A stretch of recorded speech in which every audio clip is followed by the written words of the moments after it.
Bonjour à tous, aujourd'hui on va parler de ça, l'iPhone. Savez-vous que la plupart des technologies contenues dans ce téléphone sont en fait issues de la recherche publique? Et oui, Apple, tout comme de nombreuses grandes entreprises multinationales qui se prétendent les moteurs de l'innovation, se contentent bien souvent de récupérer les technologies de pointe issues de la recherche publique, notamment militaire. Pour cette vidéo, on va donc traiter d'un sujet de plus en plus présent dans les discours politiques. Il s'agit de la politique industrielle des États. Pour aborder ce sujet, on va parler de ce livre, L'État entrepreneur, pour en finir avec l'opposition public-privé aux éditions Fayard. Alors, je précise que le livre date avant la prise de contrôle de cette maison d'édition par Vincent Bolloré. Alors, ce livre il a été écrit par Mariana Mazzucato, qui est professeure d'économie de l'innovation et de la valorisation des biens publics à l'University College of London et dirigeante de l'Institut pour l'innovation et l'intérêt général.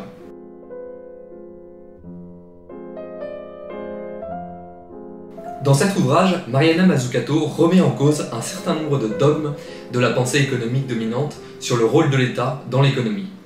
Pour cette théorie dominante, l'État ne doit intervenir qu'en cas de défaillance du marché, autrement les politiques et les fonctionnaires sont vus comme des obstacles au bon fonctionnement de l'économie.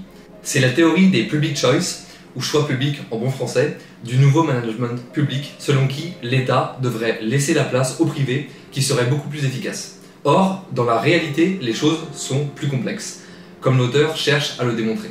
Au contraire, dans certains cas, le privé se montre inefficace, en particulier dans le domaine de l'innovation de rupture qui nécessite des investissements massifs. Il existe, selon elle, une grande hypocrisie dans le discours libéral des entrepreneurs qui, en réalité, ont bien souvent eux-mêmes largement bénéficié d'investissements publics. Google, Apple, Tesla, ainsi que de nombreux laboratoires pharmaceutiques ont tous bénéficié de financements publics et de technologies créées par le secteur public. Il ne s'agit pas de nier le rôle du privé, mais simplement de rectifier les véritables mérites de chacun. Selon elle, ce discours sur l'inefficacité de l'État chez certains entrepreneurs servirait à s'attribuer tout le mérite de la création de richesses et ainsi justifier certaines fortunes et salaires stratosphériques.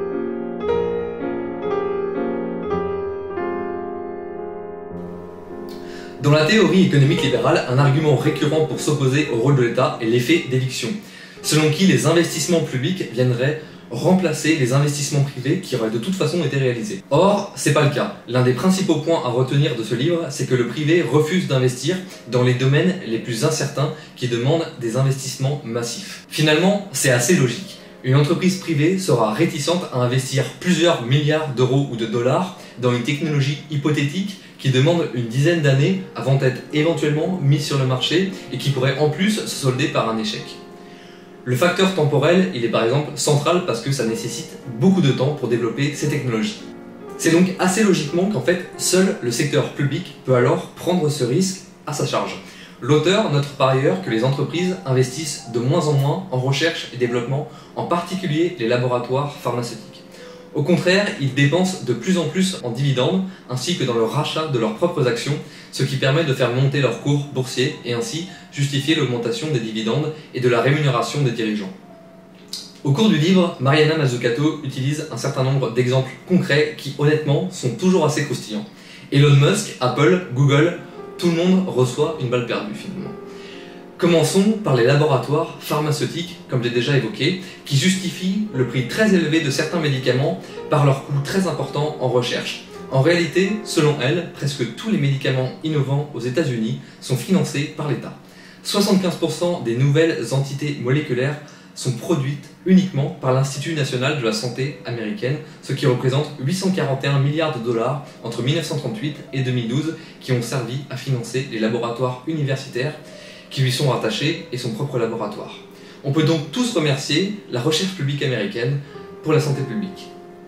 Un exemple concret et récent, 11 milliards d'euros ont été investis par l'État fédéral américain en 2020 pour la mise au point du vaccin contre le Covid. Au contraire, les laboratoires privés se contentent le plus souvent de faire de la mise sur le marché. Les recherches qu'ils effectuent visent avant tout à copier les médicaments déjà existants chez les autres laboratoires concurrents. Quand on parle du rôle moteur de l'État dans l'innovation, il y a un exemple qui revient constamment, c'est la DARPA, la Defense Advanced Research Project Agency, Désolé pour mon accent minable. La DARPA, qu'est-ce que c'est? C'est ni plus ni moins que le laboratoire de recherche de l'armée américaine. Je ne vais pas vous décrire ici tout son fonctionnement, elle le fait très bien dans le livre et je vous y renvoie si ça vous intéresse. On y vient, la DARPA, on lui doit beaucoup, Internet notamment, ce qui vous permet de regarder cette vidéo actuellement. Mais aussi l'iPhone et les smartphones de manière générale. L'auteur note qu'en réalité, Apple est une entreprise qui investissait peu en recherche et développement. Le mérite d'Apple se limite en fait au design et à la simplicité de fonctionnement, mais pas aux technologies. Je vous avais prévenu, tout le monde en prend pour son grade. L'entreprise a surtout eu le mérite de savoir repérer les technologies prometteuses issues de la recherche publique et d'avoir été en capacité de les mettre en musique. Pour le reste, Apple a largement bénéficié de l'aide de l'État américain de 3 façons différentes. Tout d'abord, des investissements directs par des achats d'actions de l'État lui-même au sein d'Apple, l'accès aux technologies développées par la DARPA et d'autres entités fédérales, et enfin, de nombreuses mesures fiscales. Soyons très concrets, quelles technologies sont issues de la recherche publique dans ce téléphone? La puce électronique, qui a largement bénéficié de l'appui de l'État au commencement. La France et l'Allemagne, notamment, y sont pour quelque chose, pas seulement les États-Unis.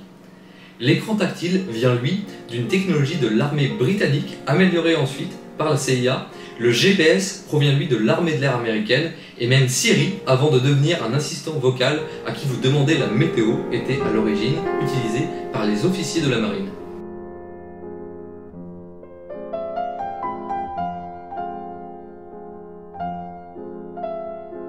Un point important soulevé par Mariana Mazzucato concerne le cas où les investissements publics se traduisent par un échec.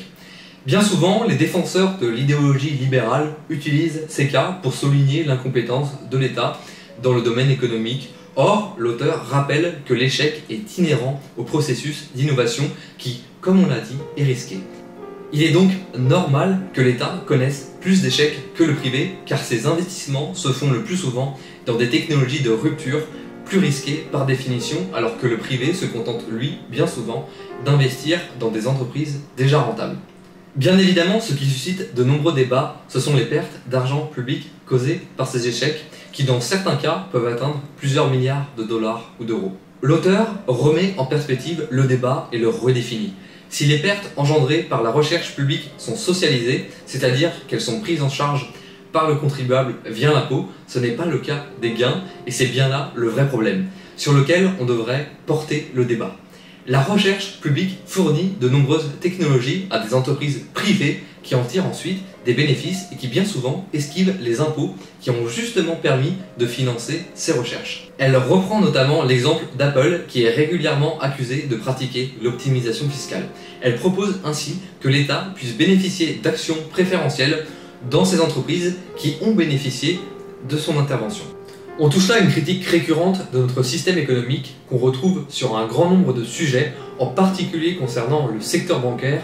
C'est devenu un principe de nos économies actuelles, privatisation des profits et socialisation des pertes. Petit commentaire personnel, qu'est-ce que la privatisation des pertes et la socialisation des profits? Je vais prendre un exemple concret et récent, la crise des subprimes en 2008. Donc, qu'est-ce qui s'était passé pendant cette crise? En fait, les banques avaient accordé des crédits à des ménages qui n'étaient pas solvables, ce qui aurait pu conduire à l'effondrement du système bancaire. Et de fait, quand la crise est arrivée et que la bulle a explosé, les banques ont fait appel à l'État américain pour être renfloués et ainsi éviter de s'effondrer, ce qui aurait conduit à ce que les ménages qui avaient déposé leur argent dans ces banques auraient perdu tout leur argent. Donc c'était assez naturel que les États interviennent. Et donc on a un cas typique de socialisation des pertes, vu que c'est l'État qui est venu compenser les pertes des banques. En revanche, quand les banques réalisent des profits énormes, là, ce n'est pas socialisé.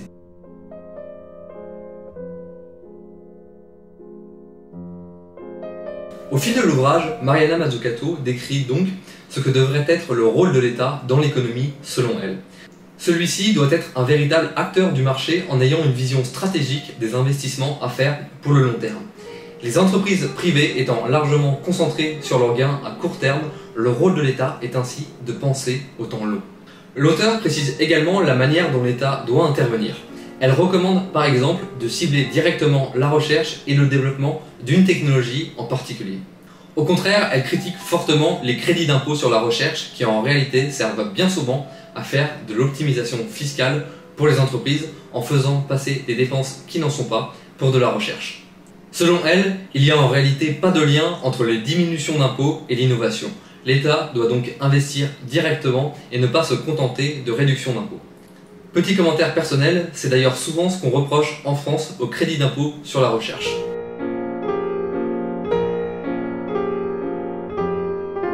On ne peut pas consacrer un ouvrage à l'innovation et au rôle de l'État dans l'économie sans aborder l'enjeu fondamental de l'économie contemporaine, la transition écologique.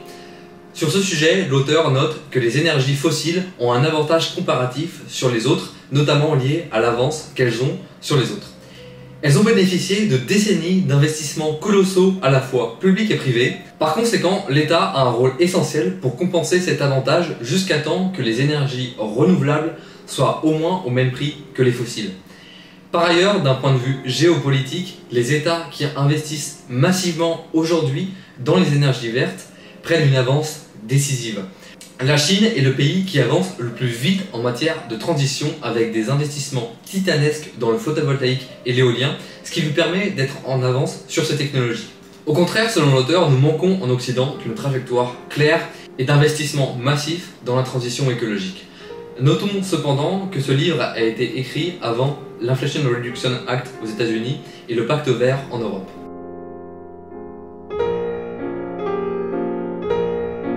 Il y a différents enseignements à tirer de ce livre. Le premier, il est évident, c'est la nécessité de réaffirmer le rôle de l'État dans l'économie et pas seulement pour corriger les désagréments causés par le marché, mais bien pour en être un acteur central en lui insufflant une vision stratégique de long terme. Pour une petite analyse complémentaire, depuis la chute du mur de Berlin et la fin de l'Union soviétique, la révolution conservatrice a instigé l'idée de l'impuissance de l'État. Je pense qu'il faut bien saisir l'importance de ce facteur idéologique. Une partie de la gauche européenne elle-même a en partie adhéré à cette idée, pensant que le rôle de l'État devait désormais se limiter à corriger les désagréments du marché par la redistribution sans intervenir directement sur celui-ci. Cependant, depuis quelques années, cette idée est largement remise en cause de façon assez unanime par les différents camps politiques. On entend parler de politique industrielle absolument partout. La Commission européenne notamment opère progressivement un grand basculement idéologique. La crise du Covid-19 et l'impératif de la transition écologique en sont clairement deux facteurs centraux. Mais plus globalement, il s'agit aussi de raisons géopolitiques. L'Europe, qui avait sacralisé le libre marché, s'est progressivement rendu compte qu'elle était la seule à vraiment l'appliquer. Bien évidemment, la Chine communiste, enfin en théorie, pratique allègrement l'interventionnisme d'État dans son économie, ce qui correspond normalement à son idéologie. Mais ce qui est le plus étonnant, c'est que les États-Unis, qui ont largement promu le libre marché et la non-intervention de l'État, ont en réalité toujours pratiqué un interventionnisme caché, y compris sous Reagan, qui était vraiment l'un des fondateurs de la révolution néolibérale. Le libéralisme américain concerne en réalité uniquement la politique sociale et la redistribution qui n'existe quasiment pas aux États-Unis, mais ça ne concerne absolument pas la politique économique. L'État américain est très interventionniste. Un second enseignement, peut-être plus intéressant tant le premier paraît aujourd'hui faire consensus, concerne la justification des fortunes stratosphériques acquises par certains patrons de multinationales. Ces fortunes sont souvent justifiées dans le débat public par le prétendu génie créatif de ces personnes. Cet ouvrage permet de remettre en perspective cette idée. Il ne s'agit pas ici de nier le mérite et l'intelligence de certains, mais de rappeler que la réussite de leurs entreprises a été rendue possible par les milliards d'argent public investis dans les technologies qui en sont la base. Prenons un exemple concret, le patron d'Amazon, Jeff Bezos, a avant tout eu le mérite d'être l'un des premiers à comprendre qu'Internet pouvait devenir un formidable outil commercial. Ainsi, ces fortunes et plus largement le niveau d'inégalité actuel ne peuvent se justifier par la méritocratie. C'est la fin de cette vidéo. Pour creuser ce sujet, je vous recommande évidemment la lecture de ce livre, mais vous pouvez aussi écouter en podcast le cours de Philippe Aghion au Collège de France, Politique et institutions de l'innovation, qui traite aussi du sujet et qui est vraiment très intéressant. Merci à tous d'avoir regardé cette vidéo. Comme d'habitude, n'hésitez pas à mettre un petit pouce bleu pour faire remonter cette vidéo dans les algorithmes de YouTube. N'hésitez surtout pas non plus à partager cette vidéo à vos amis si vous l'avez appréciée. Merci à tous, bonne journée.